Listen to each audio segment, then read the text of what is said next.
Hello, Digidestins. This is Kyle D, better known as Ridemyavatar, and today we're going to talk about the Bt-7 set reveals. We're going to cover blue and red today, well, starting with red, of course, because red is one of my favorite colors, and I hope it's one of yours. And we're going to discuss support that also white had with the red, so we're going to talk about that as well. So without further ado, let's dive right in and let's talk about Bt-7 card reveals and rank them all.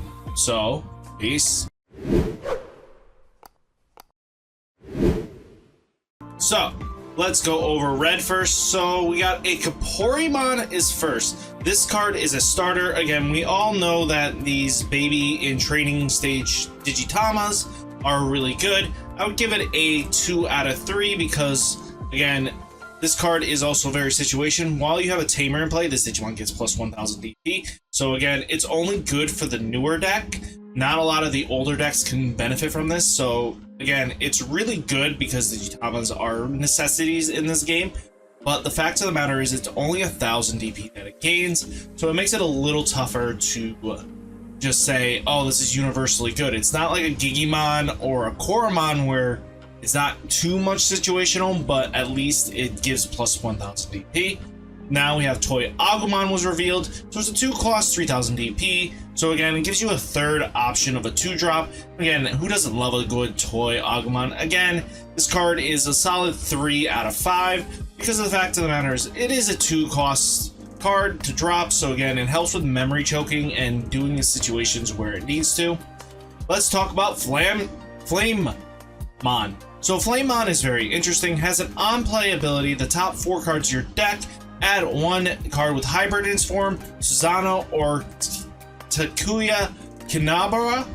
I'm just going to say Takuya. So among them to your hand, place the remaining cards at the bottom of your deck in any order. So being able to place any card at the bottom of your deck in order is always nice, but searchers, especially when your deck is becoming more and more hybrid type for this theme, it's definitely a good solid 3 out of 5 starred because again it's really good, and it also has an on deletion play 1 of the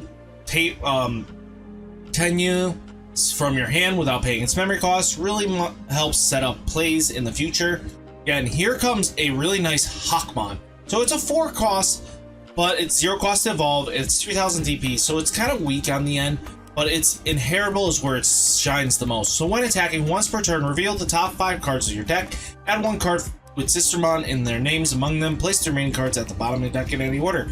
Being able to grab a Surmon, which is pretty much your key, gaining memory, gaining a blocker, gaining any sort of advantage in this deck, especially since they are vanilla, being able to take them out of deck before you have to draw them really does help because again, cycling cards. So this card is definitely a 4 out of 5 for me.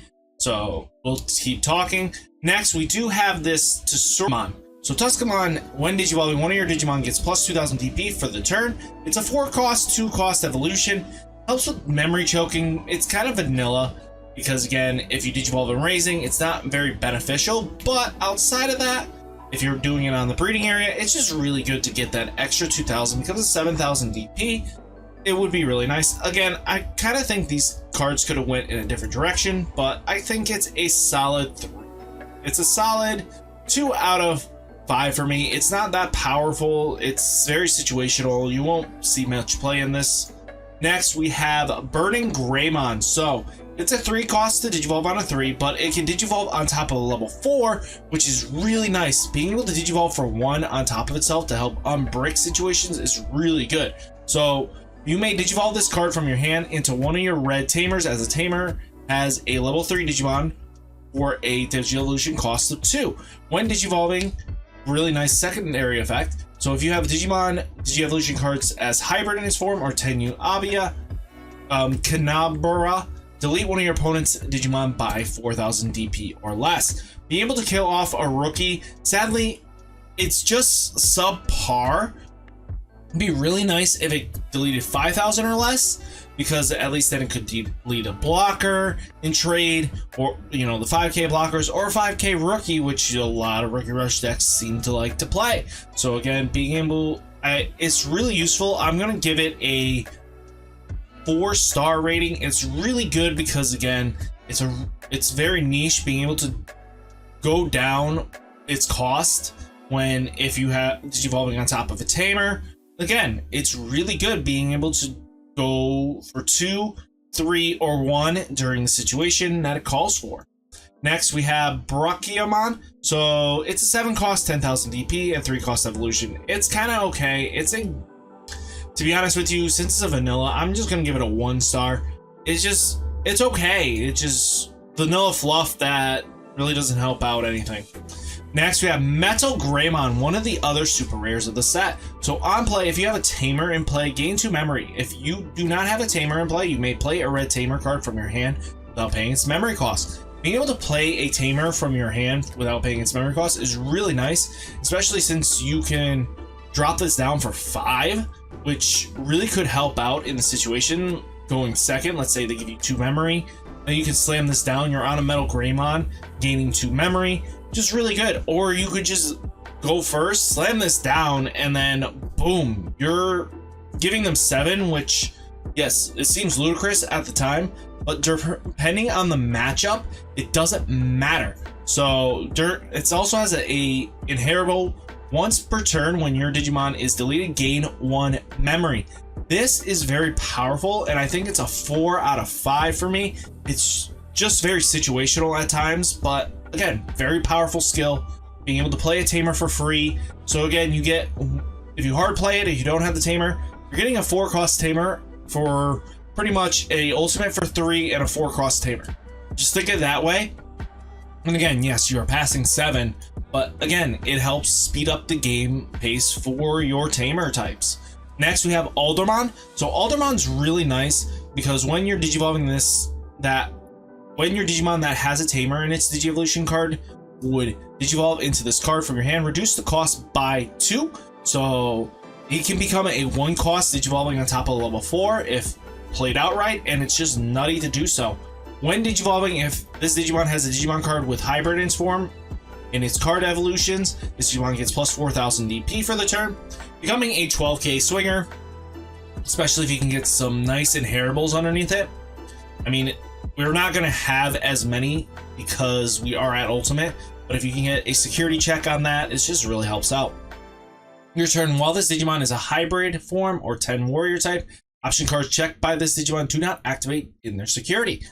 This is what the red kind of needed. More ultimates that kind of negated the security options going off, because being able to check multiple securities, but the option cards kind of just shut you down, was so problematic that it just made a lot of people frustrated. So this card, especially going into hybrid, is going to be really good. So again, definitely keep an eye out on this. I think this is a 4 out of 5 star. Definitely keep up with it. Next, we do have Avenger Kid Mod.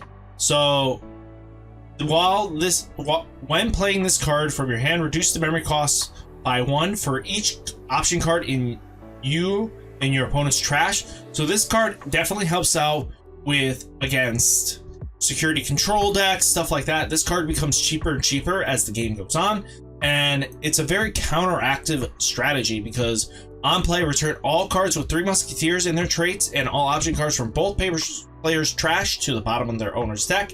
If 7 or more cards were returned with this effect, delete one of your opponent's Digimon with 3 musketeers in his trait or 8,000 DP or less.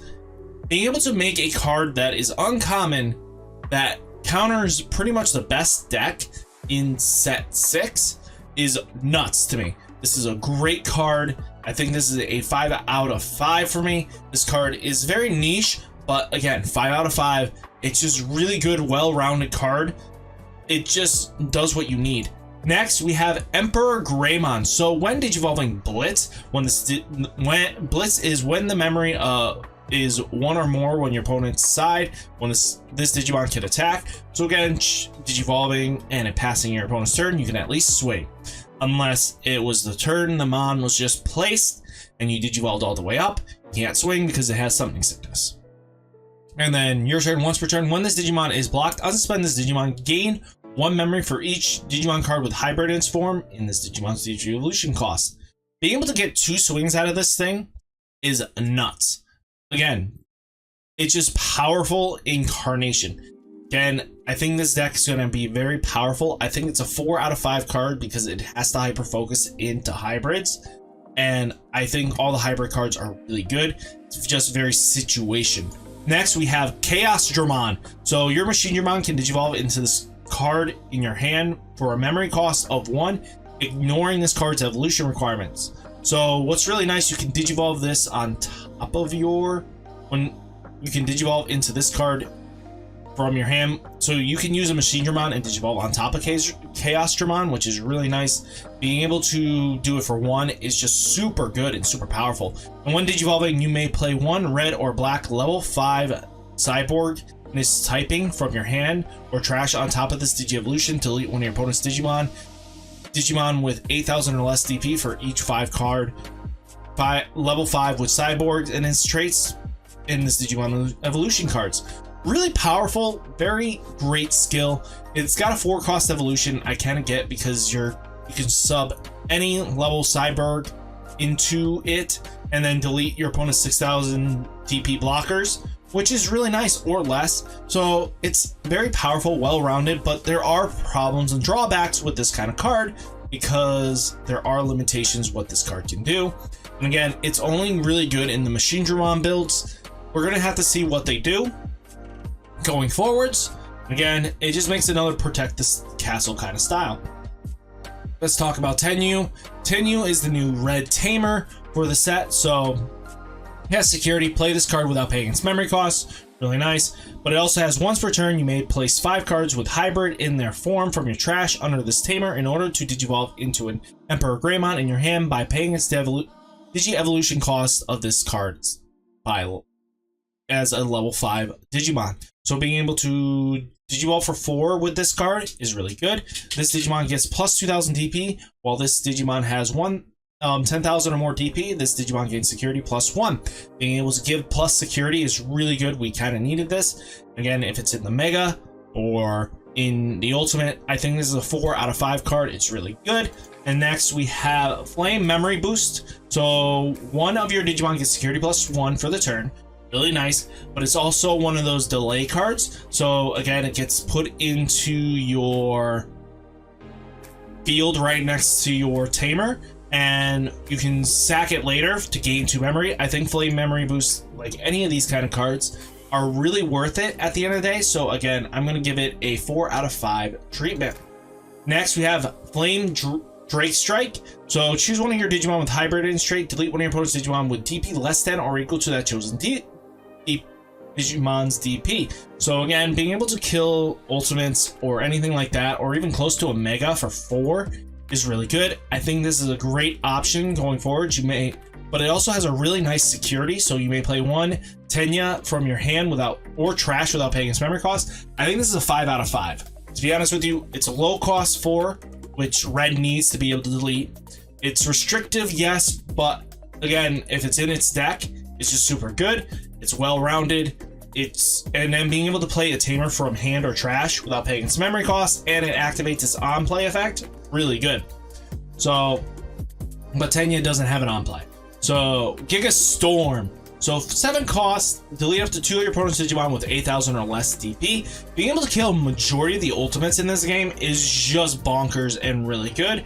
And you can at least kill off /Angemon with it. So definitely keep an eye out for that. Next, guys, hopefully you like my rankings. I do hope to let you know. Let me know down in the comments how you like this, what you would rank better, and I'll catch you in the next one.